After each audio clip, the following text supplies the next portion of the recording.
Welcome to language of universe. Video series differential equation में आज का हमारा टॉपिक है linear dependence and independence.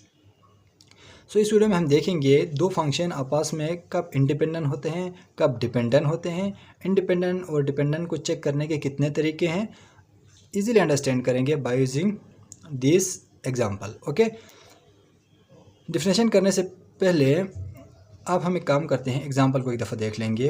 y1 आपके पास एक फंक्शन है x, y2 फंक्शन है आपके पास x स्क्वायर और y3 फंक्शन है 4x माइनस एक्स स्क्वायर।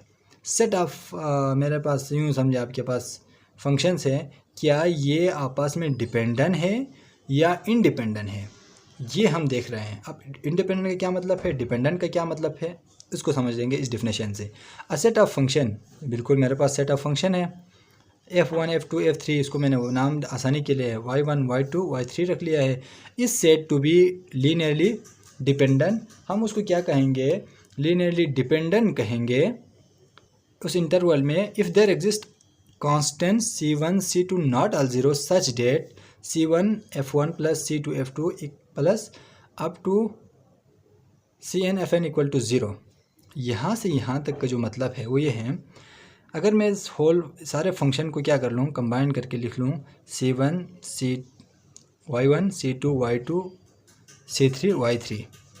इसमें आप देख लें, एक तरीका तो ये है ये y ज़ीरो होने का, y ज़ीरो करने का एक मतलब ये है कि मैं c को भी ज़ीरो कर लूँगा, c कांस्टेंट है ना, आप कुछ भी ले सकते हैं, c2 को भी ज़ीरो कर लूँगा और c3 को भी ज़ीरो कर लूँगा, तो होल क्या आ जाएगा आपके पास, इक्वल टू ज़ीरो आ जाएगा। एक तरीका ये है, ये सारे जो कम्बिनेशन है ये उस वक्त ज़ीरो होगा जब c1 भी ज़ीरो हो, c2 भी ज़ीरो हो और c3 भी ज़ीरो हो। आप इसमें कहना ये चाह रहे हैं, वो कहते हैं कि सारे ज़ीरो ना हो, c1 भी ज़ीरो ना हो या c2 ज़ीरो ना हो या c3 ज़ीरो ना हो, या हो सकता है ये दोनों ज़ीरो ना हो, या हो सकता है c1 और c2 ज़ीरो ना हो, या ये भी हो सकता है c1 भी ज़ीरो ना हो, c2 भी ज़ीरो ना हो और c3 भी ज़ीरो ना हो, लेकिन आंसर आपके पास क्या आ जाए, y इक्वल टू ज़ीरो आ जाए। अगेन मैं बता रहा हूँ, ये जो कांस्टेंट है आपके पास three constant c1 c2 c3, ये ज़ीरो ना हो फिर भी क्या आ जाए, y इक्वल टू ज़ीरो आ जाए, देन इट्स मीन ये y1 y2 y3 क्या है, आपस में डिपेंडेंट है। चेक कैसे करते हैं, लेट्स सी मैंने यहाँ पे कंसीडर कर लिया c1 की वैल्यू -4, आप 6 कर ले 7 कर ले, इसमें कोई इशू नहीं है। c2 की वैल्यू मैंने क्या किया 3 और c3 की वैल्यू मैंने क्या कर दिया 1, अपनी तरफ से कर लिया। ओके, आगे मैं आपको बता देता हूँ कि मैंने -4 क्यों रखा, 3 क्यों रखा और 1 क्यों रखा। इसको मैं इसमें पुट करने से यह आ जाएगा -4y1 plus 3y2 plus y3, यानी c की वैल्यू मैंने जस्ट चेंज कर लिया है। यहाँ पे आप देख लिए y1 की वैल्यू क्या है, x है, 4x आ गया। अब y2 की वैल्यू क्या है, x स्क्वायर है, y2 की वैल्यू x स्क्वायर है और y3 की value 4x minus 3x square है। अगर इसको मैं थोड़ा सा सिंप्लीफाई कर लूँ, it will become 4x plus 3x square plus 4x minus 3x square. अब y इसमें आप देख ले x की वैल्यू जो मर्ज़ी आप पुट कर ले, 1 पुट कर ले, 0 पुट कर ले, 5 कर ले, 1 लेग कर ले, 2 लेग कर ले, जो भी कर ले, y किसके इक्वल आ जाएगा, 0 के इक्वल आ जाएगा। यानी c की वैल्यू हमने यहाँ फाइंड कर लिया है, -4 3 और 1 कांस्टेंट्स की वैल्यू फाइंड की है। ये ज़ीरो तो नहीं है, सारे नॉन ज़ीरो है, लेकिन फिर भी क्या आ रहा है आपके पास, सॉल्यूशन ज़ीरो आ रहे हैं। तो इसका मतलब क्या हो गया, ये आपके पास लीनियरली डिपेंडेंट है, लीनियरली डिपेंडेंट है। एक और डिफिनेशन भी है इसका, लीनियर डिपेंडेंट होने का मतलब ये है कि ये जो तीन फंक्शन है ये आपस में लीनियरली कम्बिनेशन है, यानी एक को आप दूसरे लीनियर कम्बिनेशन में लिख सकते हैं। फॉर एग्जांपल y3 को मैं लिख सकता हूँ 4y1 माइनस 3y2।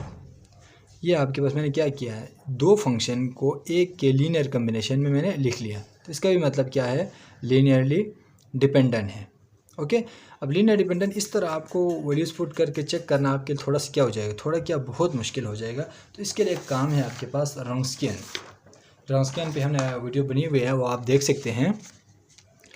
अब रॉन्स्कियन में आप देख लो हमने क्या किया, y1 y2 y3 as it is, y1 y2 y3 की वैल्यू पुट कर दी यहाँ पे, फर्स्ट डेरिवेटिव फाइंड किया, सेकंड डेरिवेटिव फाइंड किया, फर्स्ट डेरिवेटिव फाइंड किया इसका, सेकंड डेरिवेटिव फाइंड किया, इस तरह तीसरे फंक्शन का भी फर्स्ट डेरिवेटिव फाइंड किया और आपके पास क्या किया है, सेकंड डेरिवेटिव फाइंड किया। अब सेकंड तक क्यों किया, क्योंकि आपके पास तीन फंक्शन है, तीन फंक्शन हो तो आपने क्या करना है, सेकंड ऑर्डर फाइंड करना है। ओके, सेकंड ऑर्डर फाइंड करना है। अगर आपके पास फोर्थ फंक्शन है तो आपने कहाँ तक जाना है, थर्ड ऑर्डर तक जाना है, राइट।